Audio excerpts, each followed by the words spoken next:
Hello, everyone. Michael Klein here. I'm here to talk about journal entry number 5 as it relates to the coaching plan for EDL 570 as well as 571. Before I start, or as I start, I would like to touch on some of the strengths that I feel that I have, especially when it comes to the managerial aspect, at least one portion of the managerial aspect. And then when it comes to school safety, I have been given the opportunity over the past 5 years under Miss Stacy Whittle, who is the head principal at Riverbed Middle School, to coordinate all safety plans and procedures and protocols as it relates to school safety, student safety at Riverbed Middle School and Wake Forest Middle School, my previous school. She has entrusted me to coordinate the first aid response team, the emergency operation plan, as well as a first aid response plan. So with these opportunities, I've definitely kind of had that insight of how to manage our teachers as well as the first aid response team safety task force to maintain safety at our school throughout levels. And that's led to me contacting the neighborhood that our school is located in and so on.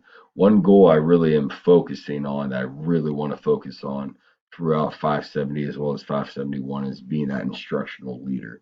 And how do I get into that classroom to help the teacher actually relate, not just relate, but to allow our students to show mastery on what they're actually learning.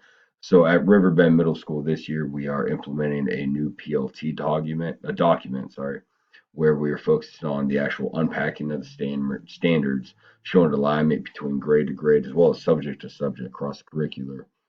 And it really is focusing on actually our subjects per grade level, going over those common formatives as well as summative assessments. So that way we're able to look at that data to actually show if our students are showing mastery or not, and then how we can remediate to help our students actually grow as we are progressing the school year into the standardized testing at the end of the year. So I'm definitely looking forward to working on being more of an instructional leader throughout this time. And I'm going to be honest, a lot of my time thus far as the intervention discipline teacher for the seventh grade has been dealing with discipline. I get called to classes daily to either reset a student or remove a student. I try to keep them in the classroom, but there are times, situations where we do have to remove them.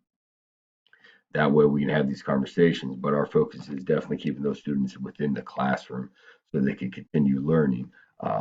So definitely I want to be able to help teachers relate to the students, as I said, but also engage our students through instruction. That's bell to bell from start to end, where they're constantly learning either independently through groups, socially interacting with each other. So I definitely want to be that person, that instructional coach that they can rely on. If anyone has any suggestions that you can share with me on how you feel an instructional coach can help, as far as classroom setup, their bell to bell activities, warm ups, and so on, please let me know. I'm definitely open to any and all suggestions. Thank you very much. Take care.